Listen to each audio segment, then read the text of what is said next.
The Horror at Martin's Beach. Written by H.P. Lovecraft and Sonia. H. Greene. I have never heard an even approximately adequate explanation of the horror at Martin's Beach. Despite the large number of witnesses, no two accounts agree, and the testimony taken by local authorities contains the most amazing discrepancies. Perhaps this haziness is natural in view of the unheard-of character of the horror itself, the almost paralytic terror of all who saw it, and the efforts made by the fashionable Wavecrest Inn to hush it up, after the publicity created by Professor Alton's article. Are hypnotic powers confined to recognized humanity? Against all these obstacles I am striving to present a coherent version, for I beheld the hideous occurrence, and believe it should be known in view of the appalling possibilities it suggests. Martin's Beach is once more popular as a watering place, but I shudder when I think of it. Indeed, I cannot look at the ocean at all now, without shuddering. Fate is not always without a sense of drama and climax. Hence, the terrible happening of August 8, 1922, swiftly followed a period of minor and agreeably wonder-fraught excitement at Martin's Beach. On May 17 the crew of the fishing smack, Alma, of Gloucester, under Captain James P. Orne, killed, after a battle of nearly 40 hours, a marine monster whose size and aspect produced the greatest possible stir in scientific circles, and caused certain Boston naturalists to take every precaution for its taxidermic preservation. The object was some 50 feet in length, of roughly cylindrical shape, and about 10 feet in diameter. It was unmistakably a gilled fish in its major affiliations, but with certain curious modifications, such as rudimentary forelegs and 6-toed feet in place of pectoral fins, which prompted the widest speculation. Its extraordinary mouth, its thick and scaly hide, and its single deep-set eye, were wonders scarcely less remarkable than its colossal dimensions, and when the naturalists pronounced it an infant organism, which could not have been hatched more than a few days, public interest mounted to extraordinary heights. Captain Orne, with typical Yankee shrewdness, obtained a vessel large enough to hold the object in its hull, and arranged for the exhibition of his prize. With judicious carpentry he prepared what amounted to an excellent marine museum, and, sailing south to the wealthy resort district of Martin's Beach, anchored at the hotel wharf and reaped a harvest of admission fees. The intrinsic marvelousness of the object, and the importance which it clearly bore in the minds of many scientific visitors from near and far, combined to make it the season's sensation. That it was absolutely unique to a scientifically revolutionary degree, was well understood. The naturalists had shown plainly that it radically differed from the similarly immense fish caught off the Florida coast, that, while it was obviously an inhabitant of almost incredible depths, perhaps thousands of feet, its brain and principal organs indicated a development startlingly vast, and out of all proportion to anything hitherto associated with the fish tribe. On the morning of July 20 the sensation was increased by the loss of the vessel and its strange treasure. In the storm of the preceding night it had broken from its moorings and vanished forever from the sight of man, carrying with it the guard who had slept aboard despite the threatening weather. Captain Orne, backed by extensive scientific interests and aided by large numbers of fishing boats from Gloucester, made a thorough and exhaustive searching cruise, but with no result other than the prompting of interest and conversation. By August 7, hope was abandoned, and Captain Orne had returned to the Wavecrest Inn, to wind up his business affairs at Martin's Beach and confer with certain of the scientific men who remain there. The horror came on August 8. It was in the twilight, when gray seabirds hovered low near the shore and a rising moon began to make a glittering path across the waters. The scene is important to remember, for every impression counts. On the beach were several strollers and a few late bathers, stragglers from the distant cottage colony that rose modestly on a green hill to the north, or from the adjacent cliff-perched inn whose imposing towers proclaimed its allegiance to wealth and grandeur. Well within viewing distance was another set of spectators, the loungers on the inn's high-ceilinged and lantern-lighted veranda, who appeared to be enjoying the dance music from the sumptuous ballroom inside. These spectators, who included Captain Orne and his group of scientific confrères, joined the beach group before the horror progressed far, as did many more from the inn. Certainly there was no lack of witnesses, confused though their stories be with fear and doubt of what they saw. There is no exact record of the time the thing began, although a majority say that the fairly round moon was about a foot above the low-lying vapors of the horizon. They mention the moon because what they saw seemed subtly connected with it. A sort of stealthy, deliberate, menacing ripple which rolled in from the far skyline along the shimmering lane of reflected moonbeams, yet which seemed to subside before it reached the shore. Many did not notice this ripple until reminded by later events, but it seems to have been very marked, differing in height and motion from the normal waves around it. Some called it cunning and calculating. And as it died away craftily by the black reefs afar out, there suddenly came belching up out of the glitter-streaked brine a cry of death, a scream of anguish and despair that moved pity, even while it mocked it. First to respond to the cry were the two lifeguards then on duty, sturdy fellows in white bathing attire, with their calling proclaimed in large red letters across their chests. Accustomed as they were to rescue work, and to the screams of the drowning, they could find nothing familiar in the unearthly ululation, yet with a trained sense of duty they ignored the strangeness and proceeded to follow their usual course. Hastily seizing an air cushion, which with its attached coil of rope lay always at hand, one of them ran swiftly along the shore to the scene of the gathering crowd, whence, after whirling it about to gain momentum, he flung the hollow disc far out in the direction from which the sound had come.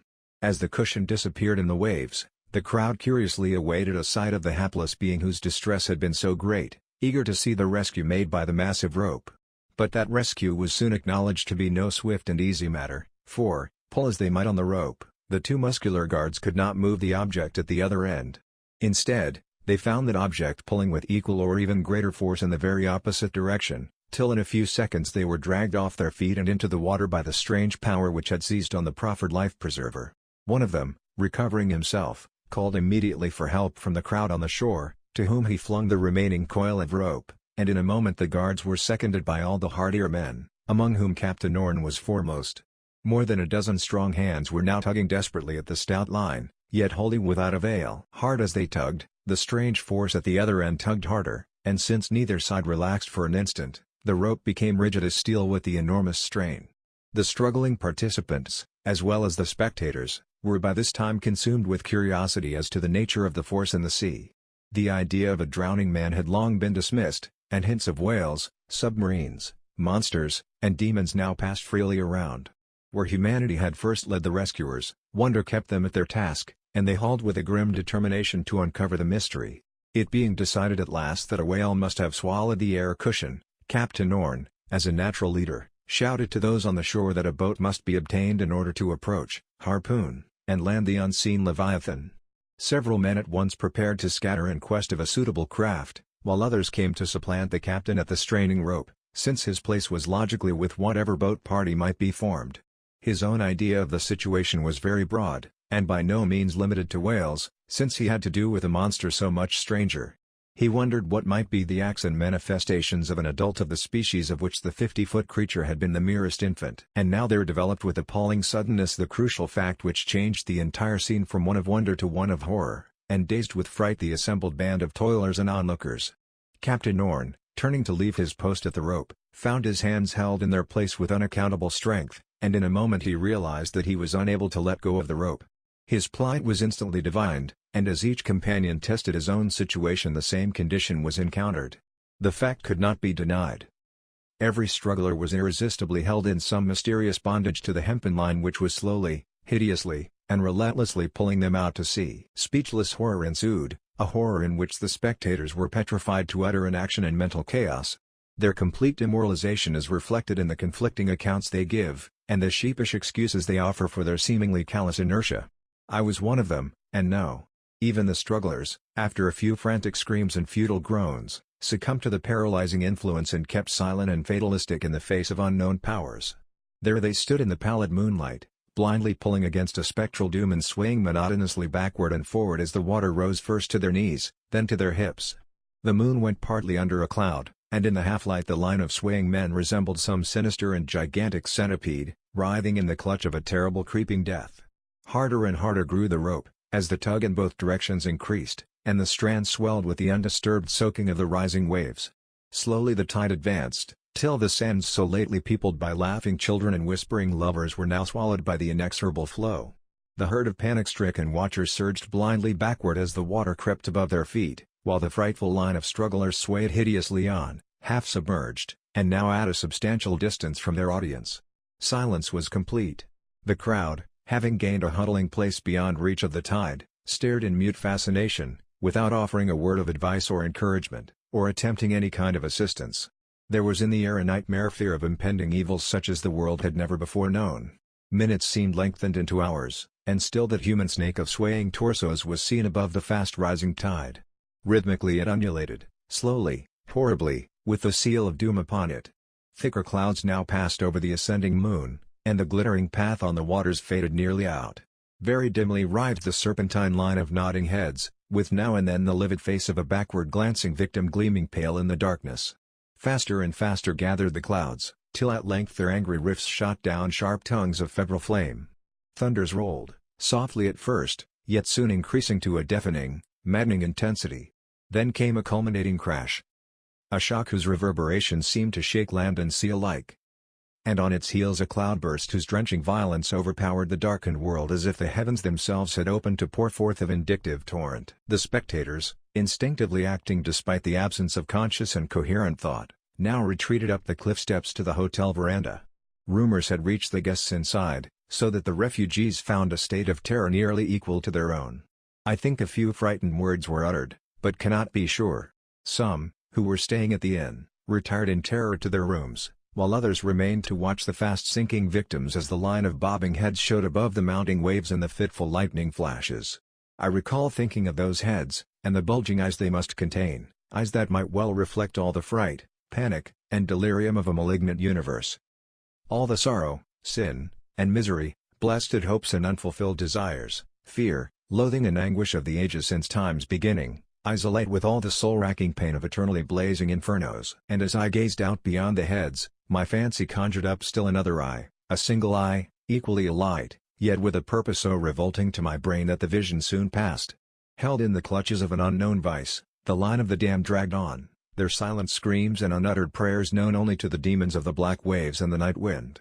There now burst from the infuriate sky such a mad cataclysm of satanic sound that even the former crash seemed dwarfed. Amidst a blinding glare of descending fire the voice of heaven resounded with the blasphemies of hell, and the mingled agony of all the lost reverberated in one apocalyptic, planet-rending peal of cyclopean din. It was the end of the storm, for with uncanny suddenness the rain ceased and the moon once more cast her pallid beams on a strangely quieted sea. There was no line of bobbing heads now. The waters were calm and deserted, and broken only by the fading ripples of what seemed to be a whirlpool far out in the path of the moonlight whence the strange cry had first come. But as I looked along that treacherous lane of silvery sheen, with fancy fevered and senses overwrought, there trickled upon my ears from some abysmal sunken waste, the faint and sinister echoes of a laugh.